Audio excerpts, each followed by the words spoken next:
तो फिल्म की शुरुआत नैन्सी से होती है, जो हॉलैंड में अपनी फैमिली के साथ एक परफेक्ट लाइफ गुजार रही थी, और बस तब तक जब तक उसे अपने हस्बैंड पर शक नहीं हो जाता कि वो उससे कुछ छुपा रहा है। उसे लॉन्ड्री करते हुए अपने हस्बैंड की पॉकेट से एक चेक मिलती है जिस पर लड़की का नाम लिखा था, और वो जब अपने हस्बैंड के ऑफिस जाती है किसी काम से, तो वहाँ पर हॉलैंड शहर का मॉडल भी दिखती है जिस पर कुछ ही घर बने थे और उनसे जुड़ी ही स्ट्रीट्स बनी थी। नैन्सी ने सोचा, इस मॉडल की आखिर फ्रेड को क्या जरूरत है, वो तो एक आंखों का डॉक्टर है। उसे अब कंफर्म हो गया कि कुछ तो ऐसा है जो फ्रेड उससे छुपा रहा है। नैन्सी खुद एक टीचर थी और वो अपने कलीग डेव से अपने हस्बैंड के बारे में बात करती है और बताती है कि मुझे उस पर शक है, मैं जानना चाहती हूँ कि वो मुझसे छुपा कर रहा है, और इस सब में मुझे तुम्हारी मदद की जरूरत है। डेव फिलहाल के लिए तो मना कर देता है, ये कहते हुए कि ये उनका पर्सनल मैटर है और वो इसमें इन्वॉल्व नहीं होना चाहता। नैन्सी घर आ जाती है और खाना पकाते हुए भी आज वो इतने गुस्से में थी कि उससे सारा खाना खराब हो गया, और कहीं ना कहीं फ्रेड ने भी उसकी इस नाराजगी को नोटिस कर लिया, और खाने के टेबल पर वो उससे बोला, नैन्सी, अगर मुझसे कोई गलती हो गई है तो मुझे माफ कर दो, हम दोबारा से रिस्टार्ट कर सकते हैं। नैन्सी ने तो उसे शक भी नहीं होने दिया था कि उसे फ्रेड पर शक है, तो फ्रेड ऐसी बात क्यों कर रहा था। उसका दिमाग घूम गया। सबके सो जाने के बाद वो गैलरी में गई जहाँ पे फ्रेड का सामान रखा हुआ था, और यहीं पर उसे एक कैमरा मिल गया जिसे फ्रेड ने छुपाया हुआ था। उसे और ज्यादा परेशान हो गई कि कैमरे की फ्रेड को क्या जरूरत थी, और अगर कैमरा उसके पास था भी तो उसे इसने छुपाया क्यों था। अभी वो ये सब चेक ही कर रही थी कि एकदम से उसे अपने घर के बाहर से कुछ आवाजें सुनाई दी। डरकर उसने एक हथौड़ा उठाया और बाहर जब चेक करने गई तो उसने देखा कि उसकी डस्टबिन में एक रकून था, जो उसे देखते ही वहां से भाग गया। पीछे मुड़कर देखती है तो उसके घर की एक लाइट जली हुई थी, जहाँ एक कमरे में वो फ्रेड के साथ एक लड़की का साया देखती है। इतने में ही उसे नजर आता है कि उसका बेटा भी घर से बाहर आ गया था, जो फेस्टिवल वाले कपड़े पहनकर जंगल की तरफ भाग जाता है। वो अपने बेटे का पीछा करती है, और पीछा करते करते वो एक रोड पे पहुंच जाती है जहाँ पर बहुत सारी लाशें उसके कदमों के नीचे आ जाती हैं। अगले ही सेकंड वो सारी लाशें गायब हो जाती हैं और नैन्सी पानी में डूबने लग जाती है, और एकदम से उसकी आंख खुल जाती है। अभी जो सब उसने देखा था, खाना पकाने से लेकर डूबने तक की कहानी, वो सब असल में नैन्सी का ख्वाब था, और ऐसे ख्वाब उसे इसीलिए आ रहे थे क्योंकि दिन भर वो फ्रेड के बारे में ही सोचती रही थी। खैर, अगले दिन दिखाया जाता है कि नैन्सी दोबारा डेव से मिलती है एक रेस्टोरेंट में, और उसे बताती है कि अब तो मेरा शक और भी ज्यादा पक्का होता जा रहा है कि फ्रेड का किसी और के साथ अफेयर है। प्लीज तुम मेरी मदद करो, मैं उसे रंगे हाथों पकड़ना चाहती हूँ। डेव अभी भी सब में नहीं पढ़ना चाहता था, लेकिन जैसे ही नैन्सी ने उसका हाथ पकड़ा तो वो पिघल गया और उसकी बात मानने को तैयार हो गया, क्योंकि वो खुद भी अंदर ही अंदर नैन्सी को पसंद किया करता था। वो नैन्सी से पूछता है, मुझे क्या करना होगा। नैन्सी बताती है, बहुत ही सिंपल है, तुम्हें बस चेकअप के बहाने उसके पास जाना है और फिर वॉशरूम यूज करने के बहाने उसके वॉशरूम की विंडो खोल देनी है, जहाँ से रात को हम उसके क्लिनिक के अंदर जाकर छानबीन कर सकें। नैन्सी के कहने के मुताबिक डेव फ्रेड को अपनी आंखें चेक करवाने के लिए पहुंच जाता है, जिनमें कोई खराबी नहीं थी। यहाँ फ्रेड डेव से पूछता है, तुम टीचर हो और उसी स्कूल में टीचर हो ना जिस स्कूल में नैन्सी भी पढ़ाती है। नैन्सी का नाम सुनकर डेव घबरा जाता है और फ्रेड से कहता है, मैं बहुत इंट्रोवर्ट हूँ, मैं किसी टीचर से नहीं मिलता, इसलिए ज्यादा किसी को नहीं जानता। डेव की घबराहट अब बढ़ती जा रही थी। वो यहाँ से जाना चाहता था, लेकिन फ्रेड ने उसे रोक दिया और उसकी आंखों में ड्रॉप्स डाल दिए। अभी उसे कुछ देर का वेट करना था ताकि फ्रेड उसका दोबारा चेकअप कर पाए, लेकिन फ्रेड के यहाँ से जाते ही डेव उठकर यहाँ से भागने लगा, लेकिन सामने से उसे पुलिस वाला आता दिखाई दिया। इसे देखकर वो ऐसे डर गया जैसे उसने किसी का मर्डर किया हो। वो भागकर वॉशरूम में चला गया और फिर नैन्सी के कहे के मुताबिक उसने वॉशरूम की विंडो खोलकर वहां पे एक पेपर फंसा दिया ताकि विंडो रात में लॉक ना हो। अपना काम पूरा करने के बाद वो फौरन यहाँ से भागने लगा। हालांकि फ्रेड के असिस्टेंट ने उससे कहा भी कि उसका चेकअप अभी कंप्लीट नहीं हुआ है। उसकी आंखों में कुछ ड्रॉप्स डले हुए थे जिसकी वजह से उसे बहुत कम दिख रहा था। उसका एक्सीडेंट भी होते होते बचा, लेकिन फिर वो नैन्सी की कार तक पहुंच गया। डेव काफी घबराया हुआ था। उसने नैन्सी से ये भी कह दिया कि अब मैं आगे तुम्हारा साथ नहीं दूंगा। नैन्सी तो अभी भी उसकी बहुत शुक्रगुजार थी कि उसने अपनी जान जोखिम में डाल के उसकी इतनी मदद की थी। यहाँ पे ये दोनों इमोशनल हो जाते हैं और एक दूसरे के करीब भी आ जाते हैं, और यहाँ पे रिवील होता है कि अब सिर्फ डेव ही नहीं बल्कि नैन्सी भी डेव को पसंद करने लगी थी। अब रात में इन्हें अपना मिशन करना था, यानी नैन्सी को फ्रेड की क्लिनिक की चेकिंग करनी थी।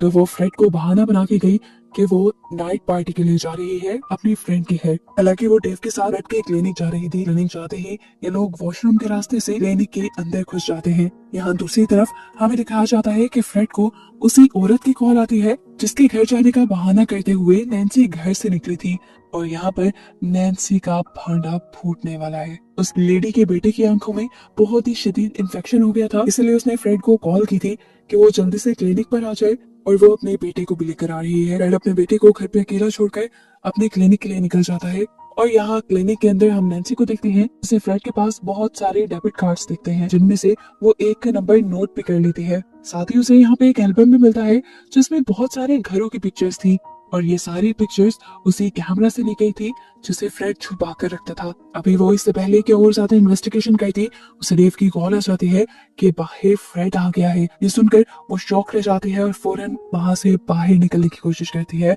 और इस चक्कर में उसके इयररिंग्स फ्रेड के मॉडल के ऊपर गिर जाते हैं। यहाँ फ्रेड उस लड़की का चेकअप करने लगता है जिसके लिए वो क्लिनिक पे आया था। उसके बाद वो लेडी से पूछता है आप और नैन्सी कैसा एंजॉय कर रहे हैं, जिस पर वो लेडी उसे बता देती है कि नैन्सी तो मेरे घर आई ही नहीं। फ्रेड समझ गया कि नैन्सी उसे झूठ बोल रही थी जबकि नैन्सी को तो हम डेव के घर देख रहे थे। वो दोनों एक दूसरे के बहुत करीब आ चुके थे। यहाँ पर फ्रेड जब अपने क्लिनिक के खुफिया रूम में जाता है जिसमें मॉडल रखा हुआ था तो मॉडल के ऊपर उसे नैन्सी की ज्वेलरी मिल जाती है जिससे वो समझ जाता है कि नैन्सी यहाँ पर आई थी। सब कुछ नॉर्मल था लेकिन तभी डेव के घर के बाहर कोई आ गया।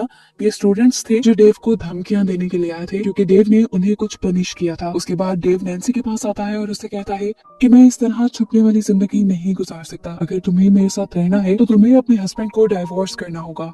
ये सुनकर नैन्सी कहती है नहीं, मैं ऐसा बिल्कुल नहीं कर सकती। मैं फ्रेड से बहुत ज्यादा प्यार करती हूँ। हाँ, अगर कुछ ऐसा हुआ कि फ्रेड मुझे धोखा दे रहा हुआ तब मैं उससे डाइवोर्स लेकर तुम्हारे पास आ जाऊंगी। लेकिन फिर भी एक मसला है, फ्रेड की फाइनेंशियल कंडीशन मुझसे बहुत ज्यादा अच्छी है। अगर हम डाइवोर्स लेते हैं तो मेरे बेटे की कस्टडी उसके पास जा सकती है और मैं अपने बेटे के बगैर नहीं रह सकती। फिर अब नैन्सी अपने घर आ जाती है और सो जाती है। रात में उसे दोबारा एक ख्वाब आता है जिसमें वो अपने बेटे को अपने से दूर जाता देख रही थी। डर कर जब उसकी आंख खुली तो उसने देखा कि फ्रेड उसके कदमों में बैठा हुआ था। फ्रेड उससे पूछता है कि तुम्हारा नाइट आउट कैसा रहा। नैन्सी ने उसे झूठ बोल दिया कि वो बहुत अच्छा था और फ्रेड ने भी उसे नहीं बताया कि वो उसका झूठ पकड़ चुका है। अब नैन्सी दोबारा अपने मिशन पे लग चुकी थी। जिस डेबिट कार्ड का नंबर वो फ्रेड के ऑफिस से लेकर आई थी वो उसकी इन्फॉर्मेशन निकलवाने लग जाती है और पता चलता है कि रिसेंटली उस डेबिट कार्ड से एक बहुत ही महंगा गिफ्ट खरीदा गया था। वो जब अपने रूम में आई तो उसने अपने बेड पे एक गिफ्ट रखा हुआ देखा। क्या ये गिफ्ट फ्रेड ने उसी के लिए खरीदा था? ये देखकर वो खुश हो जाती है और यहाँ पर फ्रेड उसके गुमे हुए इयररिंग्स भी उसे दे देता है और उसे कहता है तुम परेशान मत होना, सब कुछ ठीक हो जाएगा। फ्रेड की बातों ने उसे काफी रिलैक्स किया था। फिर कुछ दिन बाद नैन्सी के ऑफिस की एक पार्टी हुई जिसमें वो और डेव भी थे। यहाँ पर उसे डेव की कंपनी बहुत अच्छी लगी, यहाँ तक कि वो घर आकर भी डेव के बारे में ही सोचने लगी। उसे अब डेव से बहुत ज्यादा अट्रैक्शन फील होने लगी थी। यहाँ तक कि उसने डेव को कॉल करके ये भी कह दिया कि वो उसके साथ रहने के लिए तैयार है। बस उसके लिए डेव को उसका एक छोटा सा काम करना होगा। उसे नैन्सी के साथ मिलकर फ्रेड के खिलाफ सबूत इकट्ठा करने होंगे जिसकी बेसिस पर वो फ्रेड को डाइवोर्स दे दे और ये लोग मिल जाएंगे। फिर ये सारी बात सुनकर डेव भी उसकी मदद के लिए मान जाता है। अगले दिन से ये लोग अपने मिशन पर निकल जाते हैं और फ्रेड को स्टॉक करने लगते हैं। यहाँ पर इन्हें पता चला कि फ्रेड ने आज एक होटल रूम बुक किया था। ये लोग प्लान बनाते हैं कि नीचे डेव फ्रेड को डिस्ट्रैक्ट करेगा और ऊपर जाकर नैन्सी उसके रूम की तलाशी लेकर आएगी। अब नैन्सी रूम की जब तलाशी लेती है तो उसे अजीबो गरीब सामान मिलता है जैसे हैंडकफ्स और ऐसा सामान जिसका कोई तुक ही ना बनता हो। वो सोचने लगे कि इस सब का फ्रेड क्या करेगा। अब यहाँ डेव भी फ्रेड को अपने साथ रोकने में कामयाब नहीं हो पाया था, इसलिए वो फौरन नैन्सी को कॉल कर देता है और नैन्सी भी कमरे से बाहर निकल आती है। वहाँ इन्हें जो चीजें मिली थी डेव के मुताबिक ये सारी चीजें फ्रेड के अफेयर को ही जाहिर कर रही थी। डेव उससे कहता है बस अब हम एक ही स्टेप दूर है, हमें बस उसकी एक पिक्चर लेनी है उसकी गर्लफ्रेंड के साथ। बस हमें एक पिक्चर मिल जाए, एक प्रूफ मिल जाए, जिसके बाद तुम उससे डाइवोर्स ले लेना और हम मिल जाएंगे। नैन्सी ने भी उसकी बात से एग्री किया और वो अब अपने घर वापस आ गई। नैन्सी अब दोबारा से फ्रेड के बनाए हॉलैंड के मॉडल को देखती है जिसपे कुछ ही घर थे। उसको एक फाइल भी मिली जिसमें इन सारे घरों के ब्लूप्रिंट्स भी थे। ये चीज तो उसे बहुत ही ज्यादा अजीब लगी। उसने फौरन उन घरों के बारे में सर्च करना शुरू किया और उसे पता चला इन सारे घरों में कभी ना कभी कोई ना कोई डेड बॉडी मिली थी। ये सारी डेड बॉडीज औरतों की थी जिनका मर्डर किया गया था और इन सबके किलर को आज तक कोई भी नहीं ढूंढ पाया। साफ साफ बात थी, खेल समझ आ रहा था कि फ्रेड एक सीरियल किलर था।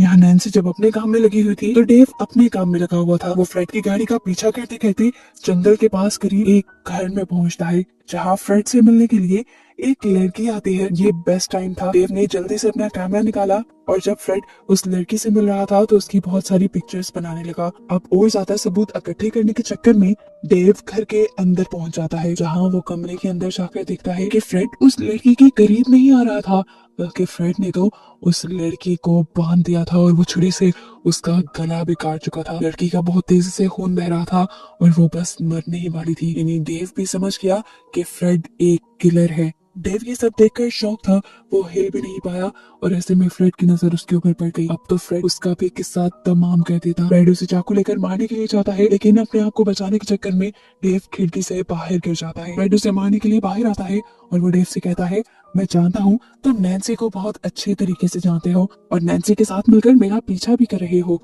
ये बातें सुनकर डेव और भी ज्यादा डर गया। वो जानता था कि फ्रेड उसे बिल्कुल भी नहीं छोड़ेगा। वो भागते हुए लेक के किनारे आ गया। वहाँ एक बोट थी जिसे वो खोलने लगा ताकि इसके जरिए वो भाग जाए, लेकिन पीछे से दोबारा फ्रेड ने उसे पकड़ लिया। वो उसका गला दबाकर उसे मारने ही वाला था कि डेव ने उसके हाथ में पकड़ा हुआ चाकू ही उससे छीनकर उसी के पेट में स्टैब कर दिया, जिसकी वजह से फ्रेड पानी में गिर गया और फाइनली डेव बच गया। डेव को लगा था कि अब उसने फ्रेड को खत्म कर दिया और यहाँ पे कहानी खत्म हो गई, लेकिन ऐसा नहीं था। सुबह होते ही वो वापस टाउन में जाता है और अपने उन कपड़ों को चिल्ला देता है जिसमें उसने फ्रेड का मर्डर किया था। वो देखता है कि रात में उसे बहुत सारी नैन्सी की कॉल्स आई हुई थी। वो डेव को फ्रेड की हकीकत बताना चाहती थी, लेकिन डेव ने आकर यहाँ पे कोई और ही कहानी सुनाई। वो नैन्सी से कहता है कि मैंने फ्रेड को रंगे हाथों पकड़ लिया था, मैंने उनकी पिक्चर्स भी ले ली थी और फिर मैंने उसे उसकी पिक्चर दिखाई और कहा कि अगर तुम अपनी भलाई चाहते हो तो मेरे और नैन्सी के दरमियान से निकल कर चले जाओ। उसे भी अपनी इज्जत बहुत प्यारी थी। उसने कहा ठीक है, और वो अब हमारे दरमियान से जा चुका है।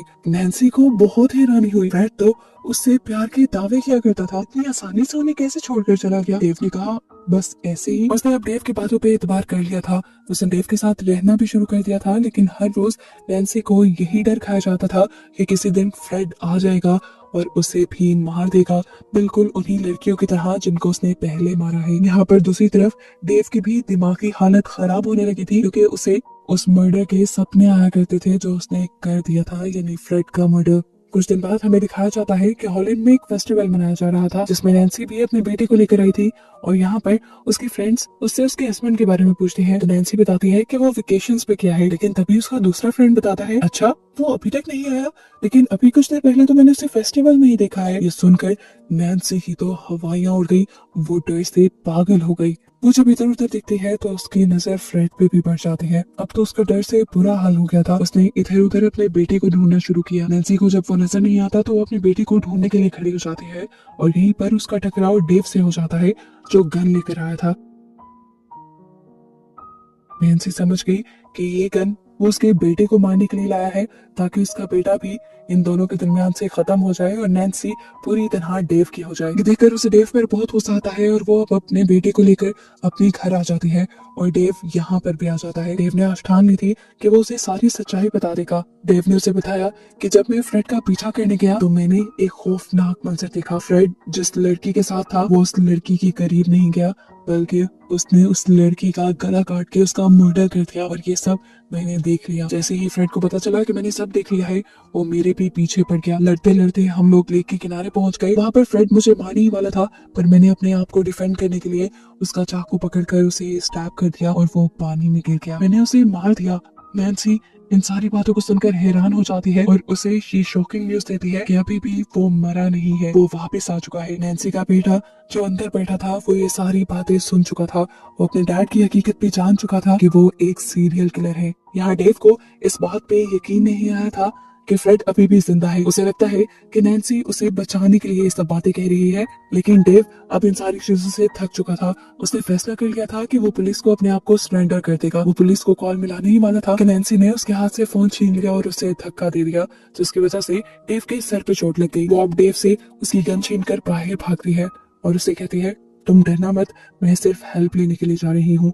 अभी वो बाहर ही गई कि उसने क्या देखा कि बाहर फ्रेड आ चुका था, जिसके पास उसका बेटा भी था। जब वो फ्रेड के पास गई तो फ्रेड ने उसे अकेले में बात करने को बोला और कहा कि तुम जो कुछ भी जान गई हो उसे भूल जाओ, हम दोबारा से रीस्टार्ट करेंगे, मैं सब छोड़ दूंगा।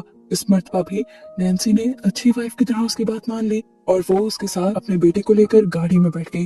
लेकिन गाड़ी में बैठते ही उसने अब फ्रेड के ऊपर गन तान दी। और अपने बेटे से फौरन भाग जाने को बोला। उसका बेटा जैसे ही बाहर निकला तो नैन्सी ने गन चला दी, लेकिन उसने गन पहली मर्तबा चलाई थी, इसीलिए गोली फ्रेड को मार नहीं पाई, सिर्फ उसका कान चीरते हुए चली गई। अब ये देखकर फ्रेड को गुस्सा आ जाता है और वो नैन्सी के ऊपर हमला करके उसे मारने ही वाला होता है कि यहाँ पर नैन्सी का बेटा आ जाता है, जिसने दूर से अपनी मॉम को खतरे में देख लिया था।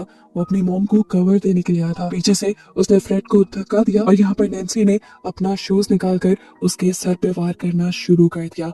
उसके सर पे उसने अपने जूते इतनी मरतबा मारे कि आखिर फ्रेड की जान चली गई और वो मर गया। उसको मारने के बाद नैन्सी अपने बेटे को गले लगाती है और सुकून का सांस लेती है। मूवी के पोस्ट क्रेडिट सीन में हमें बताया जाता है कि नैन्सी और डेव ने शादी कर ली थी, जिसके बाद से ये तीनों एक हैप्पी फैमिली की तरह रहने लगे थे। और बस यही बताते हुए ये कहानी यहाँ खत्म हो जाती है।